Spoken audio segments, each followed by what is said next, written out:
We waited in the shopping centre. He came to us. We can't talk here. We were taken to a safe house in Belfast. There in a small room where a child's Irish dancing trophies hung proudly on the fireplace, the INLA commander, Hugh Torney, slumped in a chair and we took to the couch. He wanted to talk about the feud. He believed that the feud was deliberately planned to remove the INLA from the scene by people who were only interested in joining the provisionals. He then produced a battered coloured photograph. It was years old and showed a group of smiling INLA men, some of them founding members of the organisation, gathered on a sunny day outside their prison hut, behind the barbed wire fences of Longkesh camp. It was taken by a smuggled camera a few days before the successful breakout of May 1976. These smiling men would one day end up killing each other. He stated at the picture and sighed. "You wonder how it happened," he said, shaking his head. This is an excerpt taken from the book INLA Deadly Divisions by Henry MacDonald and Jack Holland. And in this episode, we look at what led the two Republican socialist groups cocking their weapons and taking aim at each other.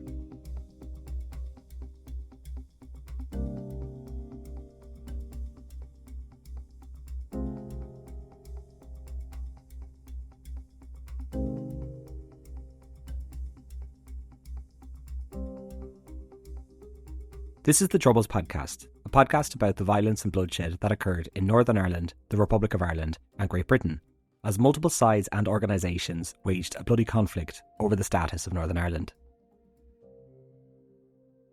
This work is the intellectual property of the Troubles Archive. The author of this article must make it explicitly clear at this point that they in no way seek to glorify or legitimise the ideology or actions of organisations that are both highly dangerous and illegal. 2 centuries ago, the French philosopher Jacques Mallet Dupin remarked that the carnage unfolding before him on the streets of Paris, like Saturn, the revolution devours its children, as those who had screamed for revolution had violently thrown off the yoke of monarchy and were now turning upon each other with just as much vigour and bloodlust as they had against their masters. Over the course of 2 centuries, this was to be a familiar pattern that those who roared for revolution and violently rallied for change would find themselves in a quagmire of fratricidal violence and factionalism, bringing about feuds between what George Orwell condemned as smelly little orthodoxies. This was between the Bolsheviks and the Mensheviks, in the Chinese Communist Party, between the followers of Mao and Liu Shikai, in the Basque Country between ETA and GRAPO of Spain, from the jungles of Nicaragua amongst the Sandinistas, further even to Palestine amongst the PLO and the PLFP. No revolutionary group in any theatre of war and anti-oppression has ever been immune to the sceptre of brotherly violence. Yet, to the author of this episode, nowhere has the example of intergroup violence amongst revolutionaries been so extraordinarily visible than in 1987 on the streets of Belfast during the heights of the Troubles. When 2 groups of men, all burning with the same goal, suddenly rallied behind their prospective leaders and in the early winter of 1987, turned against each other with just as much hatred and bloodlust as they did against the British. This feud would raise more questions than answers, and to this day some of the families of the men who were murdered still demand to know why what happened was allowed to with such ease, and who benefited from the killing. The 2 groups involved were the Irish National Liberation Army, also known as the INLA, and the Irish People's Liberation Organisation, also known as the IPLO. These were 2 organisations that had men within their ranks that espoused the doctrine of Marxism, that in the beginning were inspired by the high and lofty words of Peirce, Connolly, Lenin, Guevara and Franz Fanon. Under the INLA command and alongside the political wing of the IRSP, they had sought to fight against the colonial occupation of British rule, free the working class of capitalistic dominance, and bring about a 32-county socialist republic. However, instead of romantic struggle, they would become submerged in a murky world of criminality, revenge, sectarianism, and cold-blooded murder. By the end of this feud, 12 would be dead, and both organisations would be shadows of their former selves. Yet, as will be shown, this feud would have implications for the peace process, and the current reality that we still see today. But to come to this place of understanding, first we must go to the beginning. Before the gunfire began in January 1987, the clouds of civil war had gathered some several years before that. In the years leading up to 1987, the INLA was in dire circumstances. Though, as others have rightly stated, this observation seems almost ritualistic. For in the author's opinion, and many others, the INLA and its political wing, the IRSP, had lurched from crisis to crisis from the moment of their inception. For after the jailing of Dominic Mad Dog McGlinchey in 1984, his deadbolt hold on the INLA via direct military rule had masked the serious failings within the organisation that were now about to become dangerously clear. Firstly, they had suffered an enormous loss of manpower due to the testimony of Supergrass Harry O. Kirkpatrick. This led to some of the most experienced and battle-hardened operatives, such as Jared, Dr. Death Steenson, and Thomas Ta Power, Hugh Torney, Michael Carney, Colin Peake, Jimmy Brown, and many other men being jailed in 1985. Second was the problem of gangsterism and racketeering. This was embodied in the case of Tom McCartan, who was alleged to be McGlinchey's right-hand man and chief torturer of suspected informants and rivals. McCartan had declared himself OC of Belfast and had set up extortion rackets across West Belfast that were terrorising people and small businesses. This problem became so great and widespread that the charity Green Cross stopped gathering funds for the families of INLA prisoners. The third issue was the growing problem of factionalism. After McGlinchey's jailing, the INLA was now breaking up into mutually suspicious and antagonistic fiefdoms. There was the Dublin-based INLA under Jerry Roach and Harry Flynn, and the brother of Sean Flynn who sat on the INLA's Army Council. Then there was the Derry-based INLA, under Terry Robson and Tommy McCourt. There was the Belfast Brigade INLA, or for better terms, INLA General Army Headquarter, which was a loose confederation of men such as Hugh Tarney, Tom McAllister and John O'Reilly, but were all under a chief of staff of a man from Newry known as Jap. And most importantly, there was the men in jail due to the testimony of the Supergrass Harry Kirkpatrick. Lastly was the INLA's armed campaign, which, after the heady days of McGlinchey, had become spasmodic and ineffectual. From the bizarre and violent campaign against doormen, which they called Renta thugs, to their attacks which proved disastrous to their PR image, such as the Darkley church killings or the Divis Flats bombing, which killed 2 children in 1982. Yet they were still dangerous, as the graves of many RUC officers and loyalists, such as William Bucky McCulloch and John McKeague, testified to. However, the INLA had fallen far from the high aspirations of its creator Seamus Costello, who wanted to bring the pillars of imperialism tumbling down.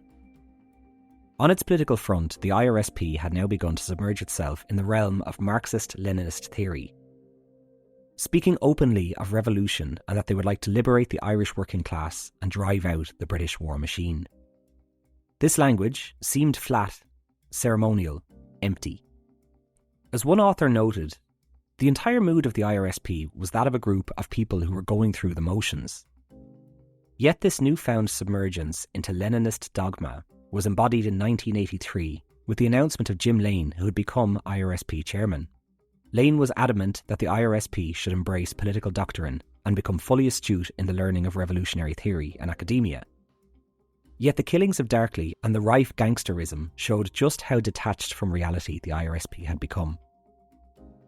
Another pivotal occurrence was the September 1984 Ard Feis, when the IRSP announced that they would formally declare that they were now a fully Marxist-Leninist party and that the works of Karl Marx and Engels would be their Bible, and that all members of both wings, political and armed, would become fully schooled in the learning of these works. These events seem innocuous, but if we all look a little bit closer, the ideological turns of the IRSP would lay the foundations for the bloody feud. Reception to this declaration was greeted not just with indifferent shrugs, but with anger both on the streets and, most importantly, in the cells of the Maze and Crumlin jail. And it was on the streets and in the cells that the lines were gradually being drawn in the sand. The first move was made by John O'Reilly, a man of mixed reputation, a cowboy to others, but to some such as Terry Harkin, a brilliant operative.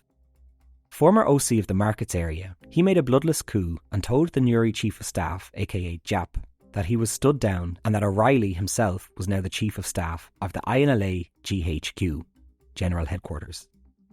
This news was greeted with suspicion and anger, leading one INLA man to claim, "We've had more Chief of Staff than a brothel's had punters." Yet O'Reilly in his typical manner got straight to work. Firstly, in 1985, he established himself in Dundalk and formed links with a former provisional commander to secure arms for his paramilitaries. Then he made his second move, which would set the ball in motion for the feud. He turned his eyes to the Dublin-based INLA. The Dublin-based INLA under Jerry Roach and Harry Flynn still held the belief that despite the current doldrums and inertia of the INLA, the party that Seamus Costello had created could be kept alive. O'Reilly saw this as a threat to his rule.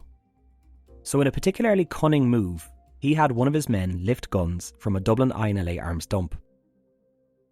Roach, understandably upset, conferred with O'Reilly to have this matter resolved and arranged a meet-up.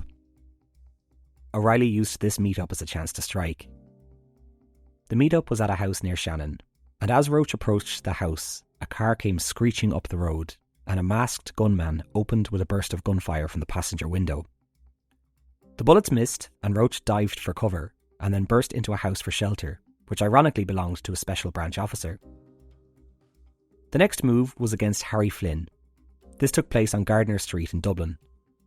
When Flynn was walking down the street and saw two unmasked men waiting with guns, Flynn screamed at the gunmen, who both turned and fled. One of the gunmen Flynn recognised as John O'Reilly. The ball had been set in motion. O'Reilly's next move was the procurement of weapons, which, since the INLA's inception, was every Chief of Staff's constant source of frustration and worry. O'Reilly then turned his gaze to one man who lived across the English Channel in Paris, called Seamus Ruddy. Now, for reasons which can't be fully explained in this episode, the INLA had a small nucleus of IRSP and INLA men in Paris. And the INLA had a history of procuring weapons from members of the Palestinian Liberation Organisation and the Action Directe in France as well. O'Reilly and several other men travelled to Paris and met Seamus Ruddy at a bar in the bustling suburb of Montparnasse, which lies at the southern section of Paris on the left bank of the River Seine. Now Ruddy had broken all links with the INLA and was wary, but was given assurances that this would be a meeting of old comrades. On the 9th of May 1985, Seamus Ruddy was last seen entering a bar. What happened next we'll never truly know, but according to varying sources, O'Reilly and the men tortured and interrogated Ruddy, believing that he knew where arms dumps were, buried in a forest nearby. Ruddy was then taken and executed with 2 shots to the head and buried in the forests of France. His girlfriend, Cecilia Moore, was working in the Republic of Ireland at the time. She received a call that his friends were worried, as Ruddy hadn't been seen in a number of days. She flew to Paris to meet an INLA man who she knew well, and due to his reputation, she was quite fearful. When they met, she asked him where was Seamus, and he cheerfully informed her that he had gone back to Ireland. She replied, asking how was that possible. The man shrugged and replied while walking away, and said, "Who knows, maybe he swam back." Seamus Ruddy would go on to be counted as one of the disappeared, with his body eventually being discovered in 2017. Yet in 1985 this was a Rubicon crossing for O'Reilly. He was showing himself as ruthless and using the gun to solve all problems. The reaction to Ruddy's murder caused bitterness and anger amongst the ranks of the disaffected INLA back on the streets of Belfast. Yet the greatest catalyst for this feud wouldn't come from INLA men on the streets, but from one man sitting in a cell in Belfast, and that man was Gerard Steenson. Gerard Steenson, who had been jailed on the testimony of Kirkpatrick, was a renowned INLA operative, with a reputation for ruthlessness and cunning.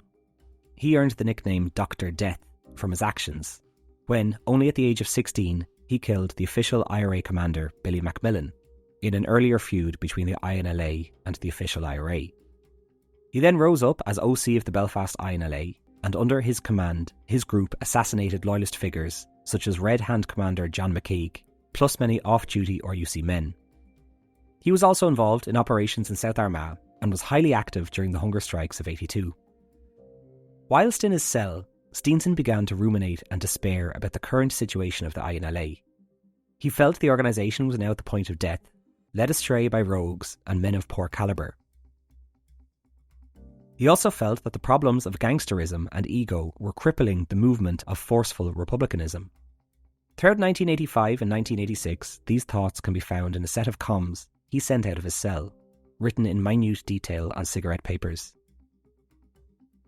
The papers made their way to the members of the Dublin-based INLA, Harry Flynn and Jerry Roach, whom ironically he tried to have assassinated in 1982.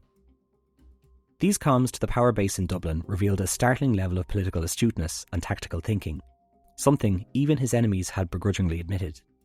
In his first comm to Harry Flynn, dated April 9, 1985, he stated that the INLA now has no cohesion, no direction, little structure, few quality personnel through ample IRA rejects, and other assorted undesirables. In these comms, and over 18 months, Steenson would gather other jailed INLA men around him and persuade them to his level of thinking. As Terry Harkin stated, he was able to influence you to do anything for him. But he was completely ruthless. He would not think twice about killing you if he thought it necessary. Steenson certainly gathered men around him who were all as deeply disillusioned as he was. In these comms, he stated that he was indignant about the celebratory nature of the IRSP, declaring itself a Marxist party, and what effect did this remotely have on what he called the war on the streets. He further revealed a set of conditions to revive the INLA, or at best, form a wholly new body. These conditions, he stated, were: 1. Anyone who agrees and accepts the objectives of the organisation who can satisfy certain conditions. 2. They must be above suspicion of being touts or possible touts. 3. They must not be hoods, aka criminals. 4. That if they have recently resigned or been dismissed from any organisation, they state the reason so they can be checked out. He goes on to further say that potential members should undergo classes in counter-interrogation, and they should fully learn the objectives of the movement. Lastly, he revealed his perspective of the INLA, their tactics and the mood within the prison environment. He stated that there was now growing animosity between the men around him and the men loyal to the INLA's Chief of Staff, John O'Reilly. This was evident in Crumlin Jail. Steenson's close affiliate, Jimmy Brown, had his glasses smashed in his face and was beaten up. In addition to this, fighting was breaking out as well. With all these dark indicators and disillusionment, Steenson could recognise that it was time for a change, for a breakaway unit, a whole new body for a revitalised goal, and one that wasn't packed to the rafters with criminals that he claimed only paid lip service to the revolutionary struggle. He even, in one comm, turned his attention to the former INLA commander, Dominic McGlinchey, stating, "He's continuing to be a divisive role in the blocks. He's now thought of as a Walter Mitty, and only taken seriously by youths impressed with his fairy tales." He lamented the monastic atmosphere of the H-Block, where men had lost touch with reality and had no real or new concept for the way to wage war. The tactics of the INLA also received his scorn. He saw the futility in some attacks, as it was inconsequential, and assassinations that had proved disastrous to the INLA's global image. They, the INLA, permit darkly and murder old men and Sunday school teachers, Steenson concluded. Our intention is to suppress gang leaders, eradicate the vile influence of their few mouthpiece trendy lefties, and support a nucleus of men, comprised of men here, in the prison, and others outside already. He finished with the words that can leave no one in any doubt about his intentions. We want to build, to construct lasting structures, consensus and unity. That is our goal, whatever happens. We are going forward.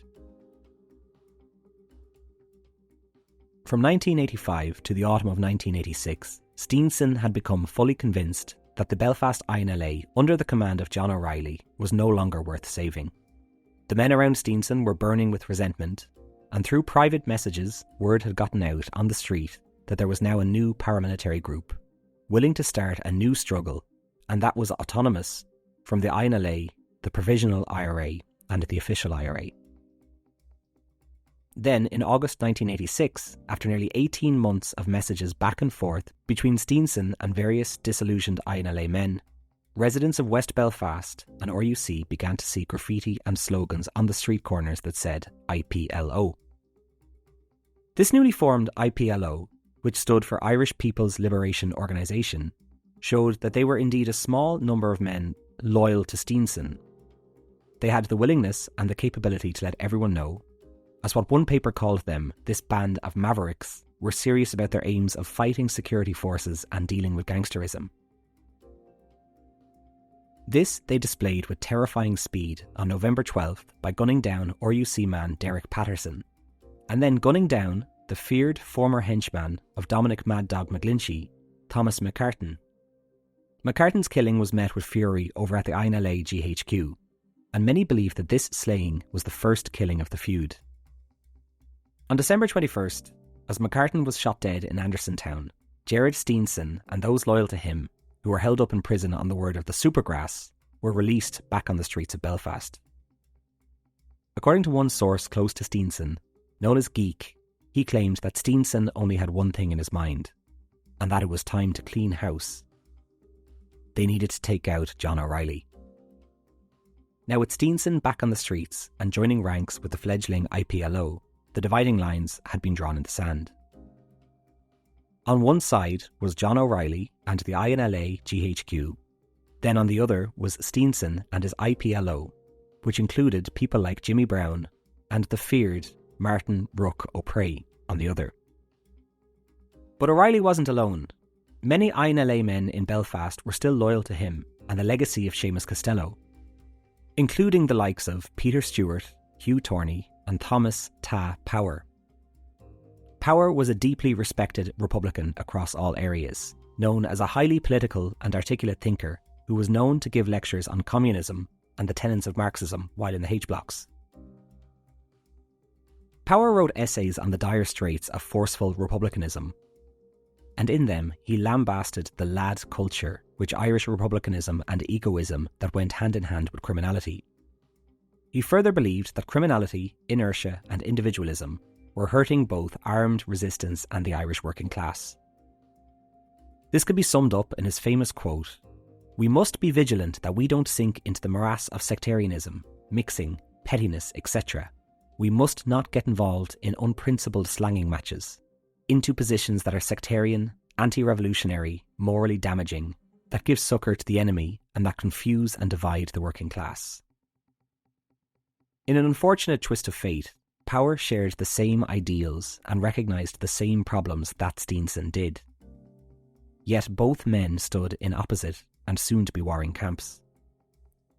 In addition to this, O'Reilly still had many INLA men who were loyal to him because they believed that this IPLO was just a masquerade of men who originally wanted to smash the INLA and join the Provisionals. We'll touch more on this later. In January 1987, John O'Reilly saw that he was now in a precarious position and was in the barrel sights of the IPLO. With the outbreak of violence on a knife's edge, there was hope in Belfast that a feud could be avoided through the mediations of Father Des Wilson at Clonard Monastery.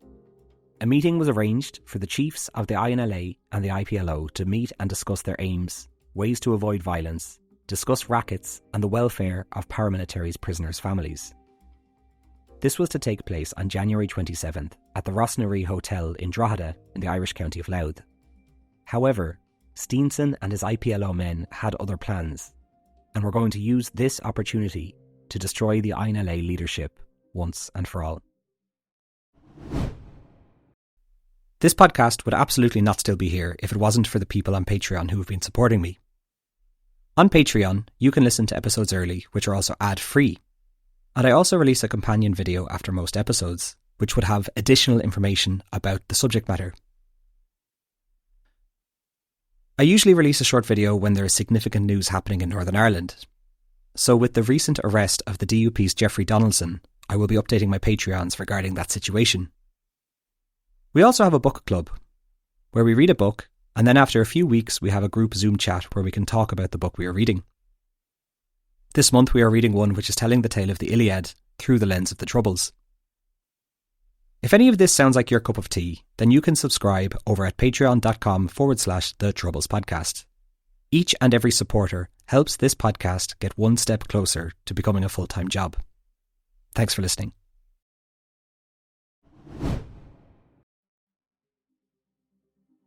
On January 27th, O'Reilly, Power, Hugh Torney and Peter Stewart arrived at the Rossnaree Hotel and were seated in the lobby. The mood was fairly cordial as the men sat and ate biscuits and drank tea. But there were ominous signs that something was amiss. Father Des Wilson hadn't arrived, and when John O'Reilly tried to call Wilson's office, he was told by the receptionist that he was running late. John sat back down. According to Peter Stewart, he was nervous, yet all on the surface still seemed normal. It was then Stewart looked to the outside and saw two men in the doorway of the hotel. At first, nothing seemed amiss. But then he noticed that the men were both bearded and there was a sticky residue around their cheeks. The beards were glued on. The sitting men jumped up and Stewart shouted at the men and approached them in the doorway. Then, with what he called almost military skill, the two bearded men moved through the door, drew their guns, and shots erupted throughout the hotel lobby.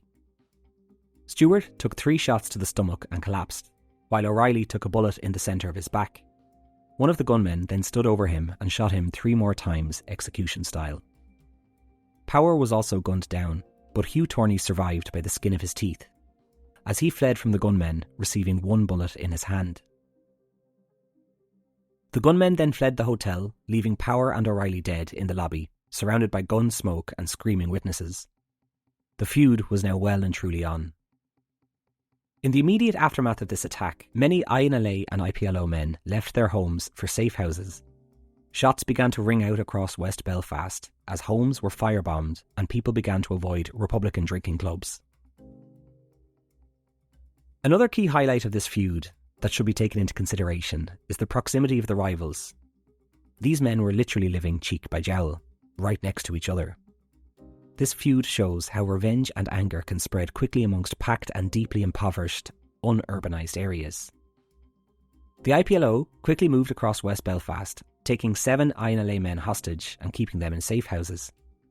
The Catholic Church and Des Wilson were outraged that one of the parties had acted in bad faith, especially after a member of the clergy was acting in the sanctified role of peacemaker. The INLA reacted with outrage and condemned these gangsters, whom they claimed were agents of the British Secret Service.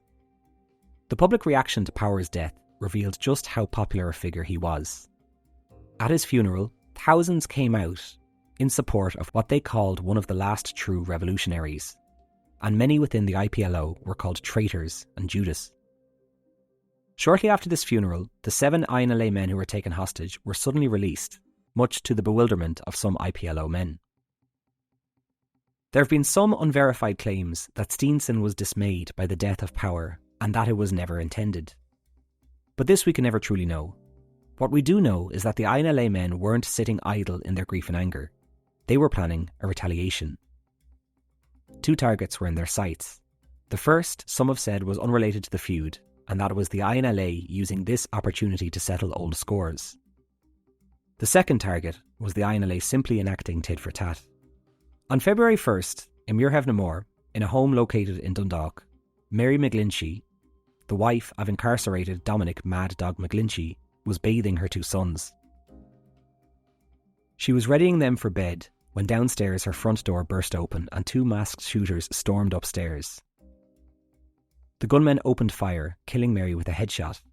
She fell headfirst into the bath and her sons ran naked, screaming from the house. This killing caused revulsion to outsiders, but for those within INLA circles, very few shed tears. Mary McGlinchey had allegedly, in the past, snared INLA men to their deaths. This meant that she would have lured them to meetings where they would be executed. Many in policing and INLA circles claim that this killing was in retribution for Mary's involvement in the deaths of Eric Dale and Eamon McMahon. The next target for the INLA was not in West Belfast but in the Irish county of Monaghan.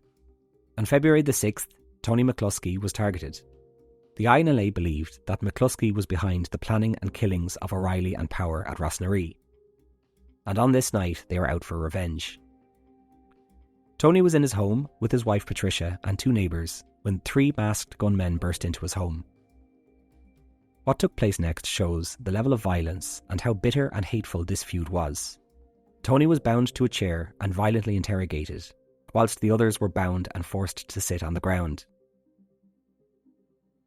Tony was then dragged out of the house. His last words, while smiling to his wife, were, "Don't worry, be back by 3 o'clock." But he would not be coming home. He was taken away and sadistically tortured. He was viciously beaten, burned, he had an appendage removed, he had 1 or both of his ears removed before he was executed. His death caused revulsion and horror, leading Cardinal Fiach to cry out at McCluskey's funeral, "In the name of God, stop." But in February 1987, there was no stopping. And in that dark winter, cars of INLA men and IPLO men went out into the night searching for one another. The next target for Steenson's men was the INLA operative who had a fearsome reputation as a hard man and a seasoned Republican, Emmanuel Gargan.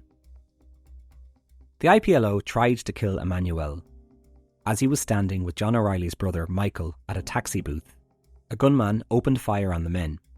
Michael was unscathed, but Gargan was hit in the legs and torso.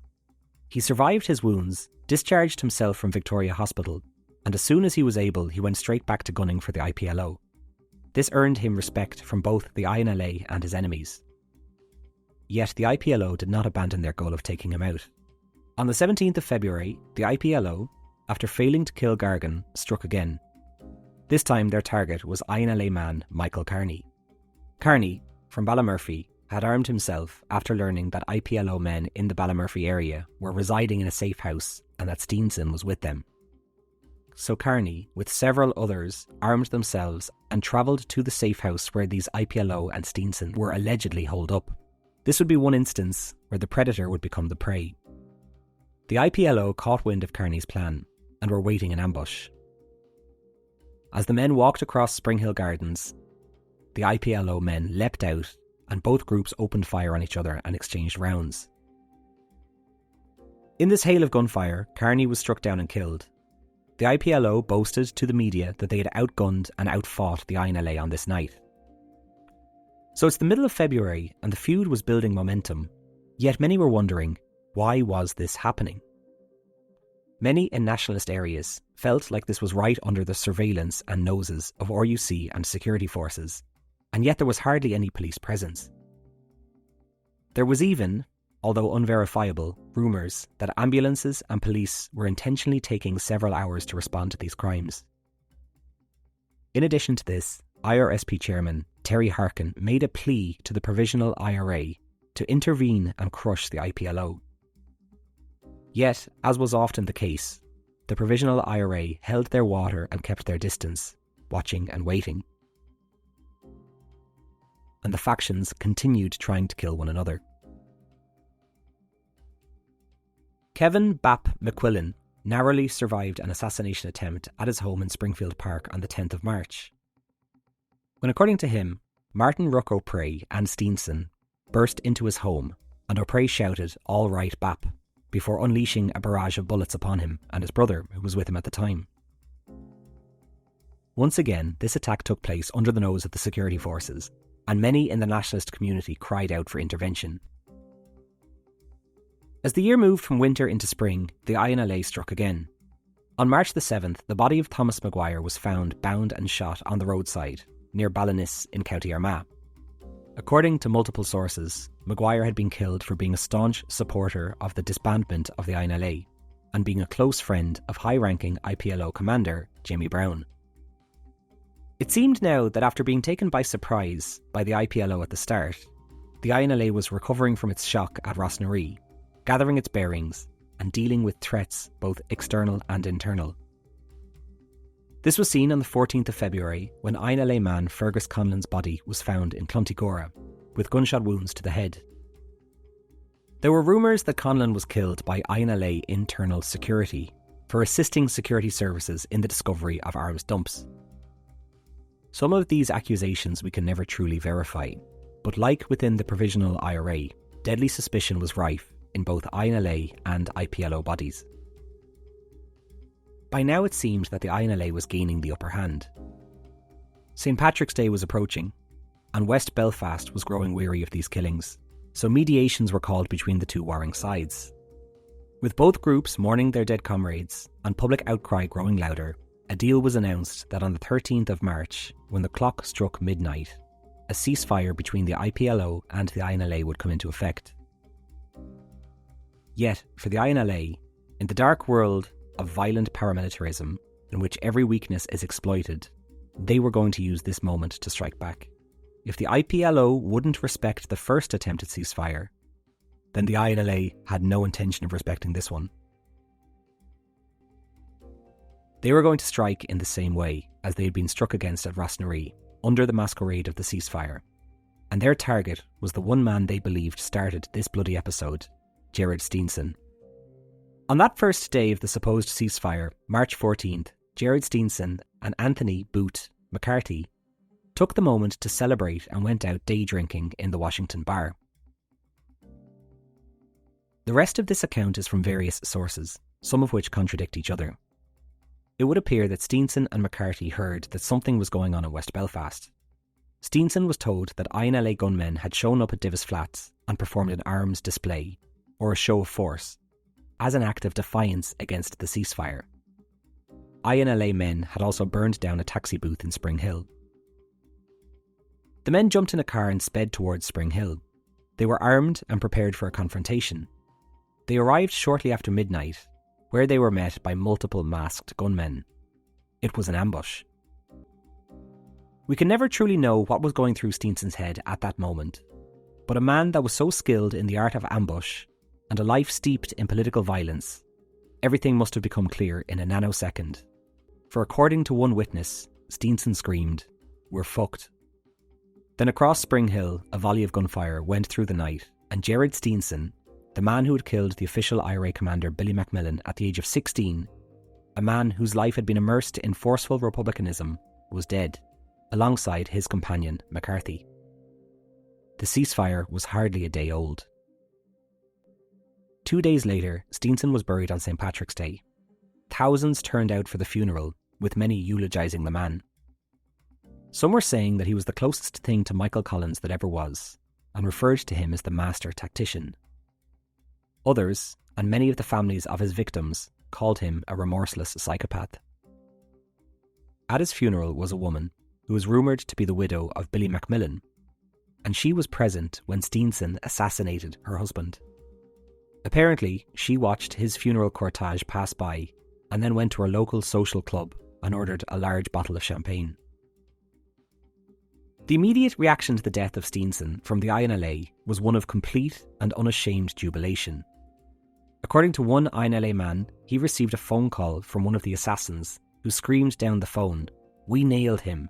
I emptied a full magazine into him." To make sure of the fact, the INLA GHQ contacted the Royal Victoria Hospital and had the details confirmed. However, the reaction of the IPLO was one of complete fury and a swift demand for retribution. And then, only 5 days after Steenson's funeral, Emmanuel Gargan, the INLA hardman who had survived 2 previous assassination attempts, was gunned down. Gargan was in crutches and drinking in the Hatfield bar when Martin Rook O'Prey burst in and shot him down. The killing of Gargan caused outrage amongst the community, and this could be seen with derogatory graffiti calling the IPLO traitors and scum. But the IPLO were indifferent, and more importantly, they weren't finished. Their next victim was INLA man Kevin Duffy. Duffy had been ambushed at night whilst on his way home from an IPLO hit team and taken to the grounds of St. Bridget's Nursery, where he was brutally executed.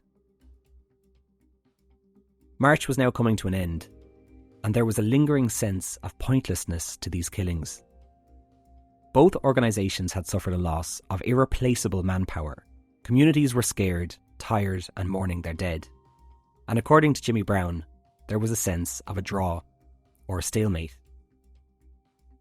Both organisations were exhausted, and the killings had left them extremely weak. with the loss of Power, Steenson, Gargan, Carney and many more. And for what? So in April, a conference was held in Portumna, Galway, in which both the INLA and the IPLO agreed to a complete and enduring cessation of hostilities. In addition to this, many IPLO men left the organisation and joined the Provisional IRA, which caused extreme resentment and legitimised the original accusations of the INLA. However, both agreed it was time to stop and that certain fundamentals would remain. Both the INLA and the IPLO would remain, and the two would have to operate separately, yet in cohesion if need be. Lastly, they would now turn their attention to the security forces and the loyalists. And so the feud was over with 12 dead and dozens injured. But many have been filled with bitterness since this feud. Some feel neither party benefited. Unlike earlier feuds between the INLA and the official IRA, which were grounded in a complete divergence of strategy and overall goal, this feud had no real major divergence, and some have bitterly attributed the fault to the ego of the men involved. Yet the fact remains that two groups of men who all had the same goal took no quarter and showed no mercy to one another. Many academics, such as Dr. Eric Van have attributed fraternal or intra-group violence to fighting over political resources such as arms, votes, or regional supremacy, or that these motivations are strategically rational when conceptualized in a greater picture. However, the author of this episode feels that there has been one prevailing factor that has often been overlooked, one that is not based on rationality. It is completely emotional, irrational, enduring, and primal, and that is the need for revenge. Often in these deadly feuds, the dead man has friends and comrades who grieve and are in the bitter minds to avenge their fallen, regardless of whether it proves detrimental to the overall goal or not. And that brings us to a question I've said a few times in this episode. Who benefited from this feud? The author believes that neither of the parties benefited. They've lost considerable manpower, and in these men they lost experience which could never be replaced. Though after asking a number of people this question, there was a fairly resounding commonality in the answer, and that was, the only beneficiary in this feud was the security services. According to many families of the fallen, the RUC and British Army completely sat back and watched as these paramilitaries tore one another to pieces.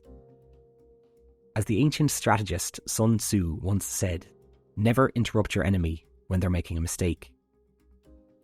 It could also be argued that the real winner in this feud was the Provisional IRA. Since the inception of the INLA and the IPLO, the Provisionals had watched from a distance both paramilitaries slaughter one another, and at this point of political trajectory with Sinn Féin leaning towards the left, the Provisionals were quite happy to see the IRSP lose its raison d'etre and the INLA lose its men.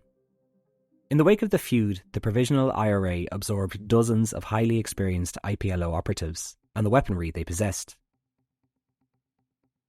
Yet the INLA and the IPLO remained. But the Provisional IRA continued to wait. As one UDA commander warned one journalist, "Listen, just you wait, it's only a matter of time before the big tiger goes for the wee cats fighting in the alley." And this time would come 5 years later in what has become known as the Night of the Long Knives. But if there was a loser, it can be articulated best in the words of one Peter Urban of the International Republican Socialist Network, who said, "It was neither the IPLO nor the INLA who lost that feud.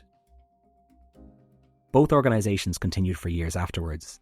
It was the Irish working class that ultimately lost, and no one deserves to wear that moniker, Republican Socialist, who puts at risk the fate of their working class." This brings us to the end of this episode. We've witnessed the deadly nature of paramilitary life, its brutality, its mercilessness, its treachery, yet there is a startling and terrifying irony for the feuds that withered the INLA and the IPLO. For these men ascribed themselves as revolutionaries, men who wanted to fight what they saw as the juggernaut of oppression, probably filled with notions of martyrdom and romance. Quoting the same works and words of those who walked the streets of St. Petersburg, Cuba and Mozambique. And yet in the case of Steenson, O'Reilly, Power, and even those who fell before in earlier feuds, such as Seamus Costello, Danny Loughran, Hugh Ferguson, and those who would fall in later feuds such as Sammy Ward, Martin O'Prey and Jimmy Brown, none of them would find the romantic death on a green field at the hands of an impersonal foot soldier of some distant empire. No. They died brutal and cruel deaths at the hands of the men they had played in the playground with, drank in bars with, at the hands of men they spent years in cages with. These men we see here today died at the hands of men they knew well. And that is, and must remain so, a stark warning for younger generations that look upon with starry eyes at the lives of former paramilitary men. Young people today should not be seduced by what Thomas Power called the pervading lad culture of paramilitary life. To be esteemed by friends, feared by rivals, and admired by local girls. The life of a paramilitary man in the Troubles was as Hobbes once described, short, brutish and nasty. These men died violent deaths, and the lives they led is etched on their faces, on the epitaph of their graves. Yet these images of these young fallen paramilitary men show that death in paramilitary life will not be steeped in romance or martyrdom when it comes. It will, in all probability, come not from the hands of your declared enemy, but will come from the hands of your comrades and those you once considered friends.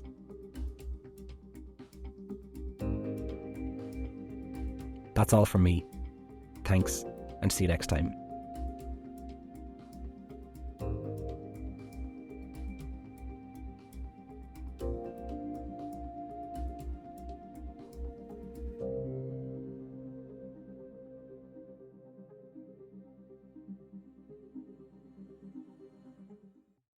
This episode was written by John Livingston, also known as The Troubles Archive over on Instagram. I've always wanted to get John's voice on this podcast, so I asked him his thoughts about writing this episode, and I'm going to play an excerpt of that now. Hello, this is Johnny, the author of The Troubles Archive, and the author of this episode. This episode took about 6 months to write, preparation, research, and doing interviews. I personally, it's my favourite, and I'm one that I'm most proud of because I feel it's the one that is the most under-researched, something that isn't covered enough, factionalism within republicanism. Apologies for the isms. But it is something that the feud of 1987 between the IPLO and the INLA is something that I think is massively understudied because it shows the splinter movements within forceful republicanism, those who adhere to an absolutist Marxist-Leninist view, or those who possibly wanted to join the IRA and then descended into criminality. It portrays everything really, and it was one that was really fascinating to do, and I loved every minute of it. So I hope you really enjoyed it as well. Any questions, you know where to find me on my page, and Oisin has done a brilliant job. So yeah, enjoy.